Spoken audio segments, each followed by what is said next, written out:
Welcome to the weekly roundup, Division 5 time hose, and I'm going to throw to you in a minute because you were live calling a game, a second semi-final. So I'll just shoot through some results and I want you to tell me about how it unfolded, the stars and anything else you got for me.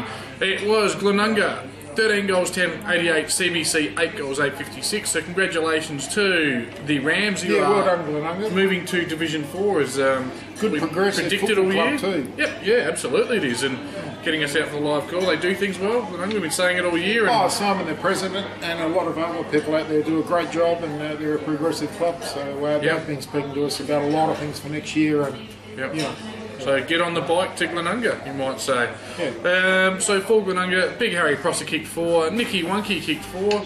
That's the little Wonky that's 6'4". Yeah. Venning with a couple, Mickey McMahon with just the one, Larcombe with one, and Abel, co-captain, with one. Better players were Venning, Wunks, Prowse, Mitchell and Harford. Whilst for CBC, Partington kicked 3, Carl Harris, Turner, JD, Tolinar and Glenn were the individual goalkeepers, with Shah, that'll be the ruckman, is it? Big Jared Shah, Williams, Glenn Raymond and Turner. Tell us how the day unfolded, mate. Well, Glenunga, obviously, they got out of the blocks well. It was 4 goals 2 to a goal. Was there a breeze, just looking at the quarter-by-quarter score? Yeah, there was a slight breeze kicking towards the Ray Wright real estate north-east end of the ground, mate. The new club room, Yeah, towards the club room end of the ground, always the northern end. And CBC were kicking to the Shotting Gas Networks end of the ground. And so Glenunga got away to a good start. And then in that second quarter, it was about 23 minutes in, and we actually called it. Well, CBC had wanted to get some goals. They were 4 goals down with about 4 minutes to go. Yep.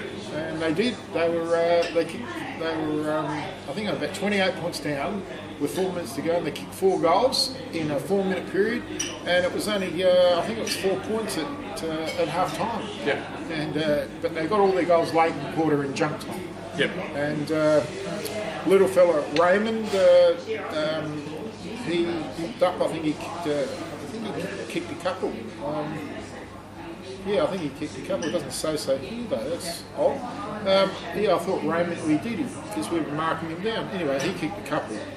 And then the third quarter, whatever Brian Lee said at 3/4 time worked because CBC didn't score a goal in that third quarter. Yep. And only kicked 2 in the final quarter. And Glenunga run away with the game. Yep.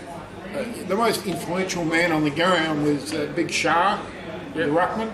For CBC, for the Dolphins. It was uncanny. Once again, we called it all day.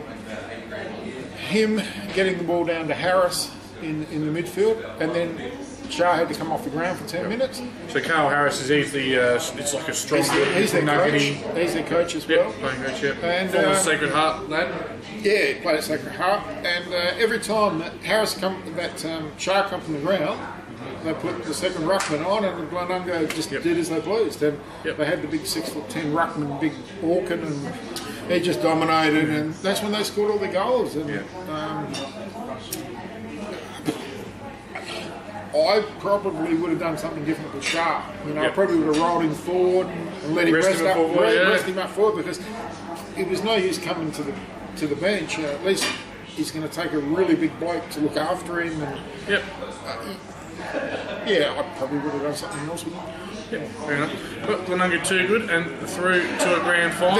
Venning was good. He used his pace on occasions. Is he off half back, Venning? Or?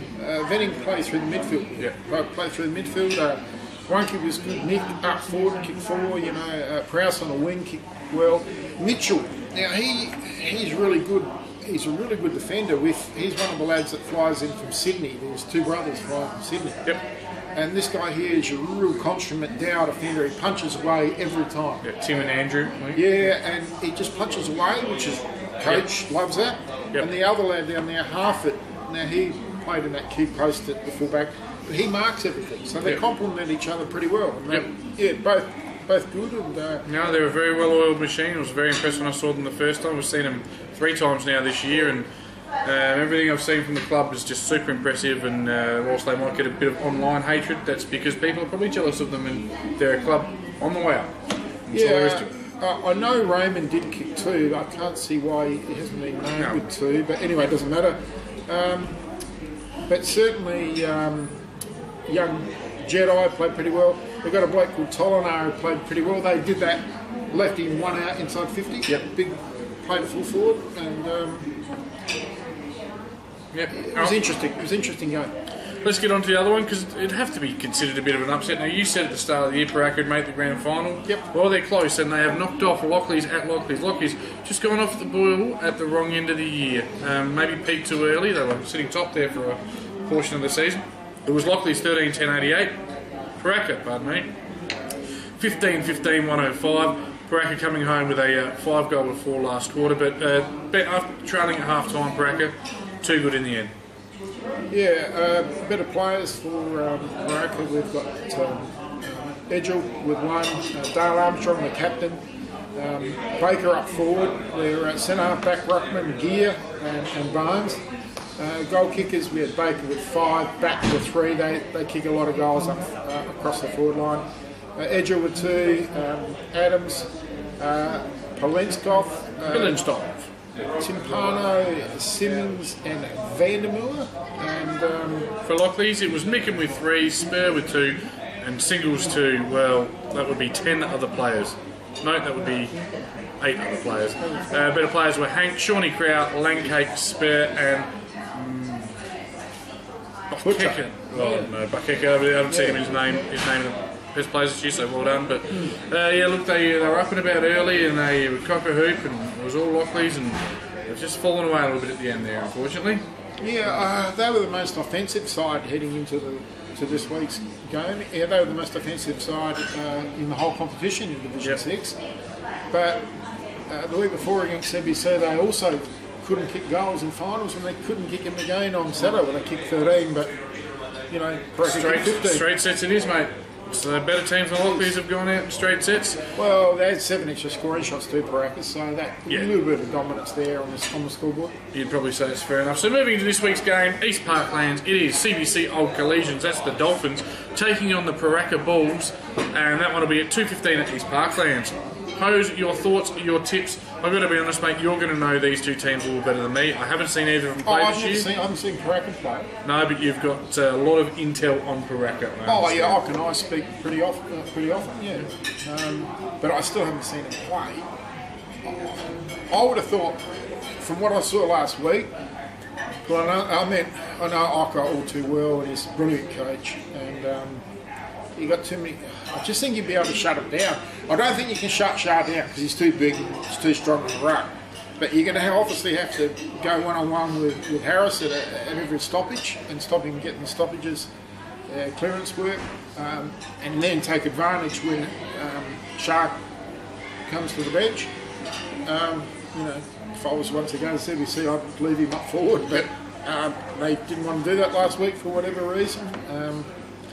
I'm backing Ocker in. I just think he's got too many tricks, and I just think CBC, from what I saw last week, they're too easy to shut down. They've got a led up Raymond, not very big, across half forward. Gets a bit of footy, lock him down as well. I don't see where they're going to score the goals. Yeah, Baker having kicked 71 for the year for Paraka, and Brad Batten 56. That's a pretty dynamic duo with 127 between them. Yeah. No CBC player in the top 5. Look, if you go back to, and I'm not sure many of you will bother, if you go back to round 1 this year, you'll find the prediction I gave was Paraka and Glenunga, and I think that might come to fruition this week.